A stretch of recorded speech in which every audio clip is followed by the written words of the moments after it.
மலர்கள் கொஞ்சம் சாய்ந்தால் இலைகள் தாங்க வேண்டும்.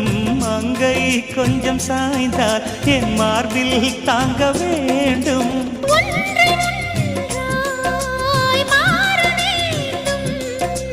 உன்னில் என்னை தேட வேண்டும். எப்போதும் இடைவிடாமலும் நகப்படாமலும் கட்டில் பூவை நீ கையாள வேண்டும். காதல் இல்லாதது ஒரு வாழ்க்கையாகுமா? கண்கள் இல்லாமலே ஒரு காட்சி தோன்றுமா? காதல் இல்லாதது ஒரு வாழ்க்கையாகுமா? கண்கள் இல்லாமலே ஒரு காட்சி தோன்றுமா? பெண்ணை தொடாதது ஒரு பெருமையா?